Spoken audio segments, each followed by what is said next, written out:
بسم اللہ الرحمن الرحیم۔ پیارے بچوں، آج کا ہمارا سبق ہے زندگی کا تسلسل۔ اس کا مطلب یہ ہے کہ زندگی کا سلسلہ کس طرح رواں دواں رہتا ہے، چیزیں کس طرح زندہ رہتی ہیں اور کس طرح اپنی نسل آگے بڑھاتی ہیں۔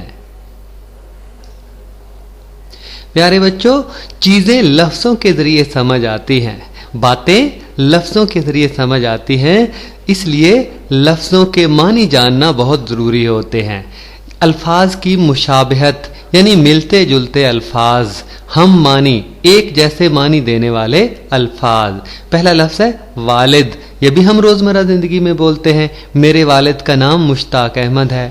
والدہ ماں کو کہتے ہیں۔ ولدیت، کوئی شخص پوچھے کہ آپ کی ولدیت کیا ہے تو آپ اپنے والد کا یا ابو کا نام بتا دیتے ہیں۔ اولاد، اس کا معنی بھی ہمیں پتہ ہے، اس کا مطلب بچے ہوتے ہیں۔ اور قرآن پاک میں لم یلد ولم یولد، نہ اللہ تعالیٰ نے کسی کو جنا نہ کسی نے اللہ تعالیٰ کو جنا۔ تو بچوں، تولید لفظ ہم سمجھنا چاہتے ہیں۔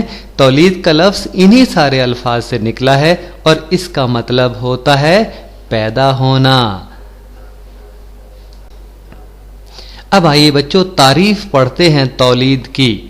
جانداروں کا اپنی نسل بڑھانا تولید کہلاتا ہے۔ پیدا ہونا، جانوروں کا، انسانوں کا، پودوں کا اپنی نسل بڑھانا تولید کہلاتا ہے۔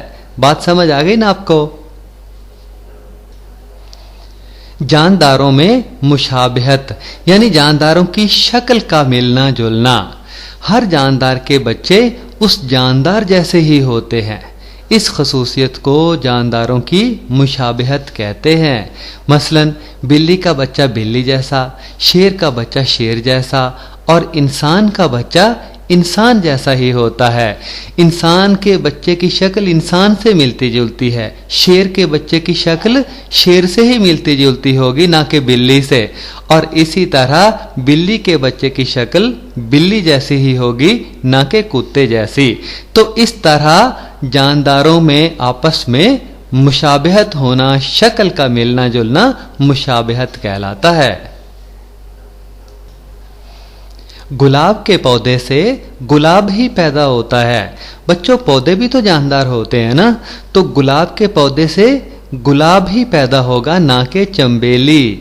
اور اسی طرح آم کے پودے سے آم پیدا ہوگا، کیکر کے پودے سے کیکر پیدا ہوگا۔ تو اس طرح ایک جیسے ہی پودے پیدا ہونا، یہ مشابہت کہلاتا ہے۔ پیارے بچوں، والدین اور بچوں میں مشابہت کن کن چیزوں میں ہوتی ہے؟ آپ جانتے ہیں نا کہ بچے کی شکل والدین سے ملتی جلتی ہوتی ہے عام طور پر، اور کسی بچے کی شکل جو ہے وہ والد سے زیادہ ملتی ہے، کسی بچے کی شکل ماں سے زیادہ ملتی ہے، کسی بچے کی شکل چاچو یا ماموں وغیرہ سے ملتی ہوتی ہے، یا بعض اوقات ایسا ہوتا ہے کہ کان والدہ جیسے ماں جیسے ہوتے ہیں اور ناک جو ہے وہ باپ جیسا ہوتا ہے۔ تو اس طرح مختلف حصے جو ہیں وہ بھی ملتے ہیں والدین سے، تو اس کو کہتے ہیں مشابہت۔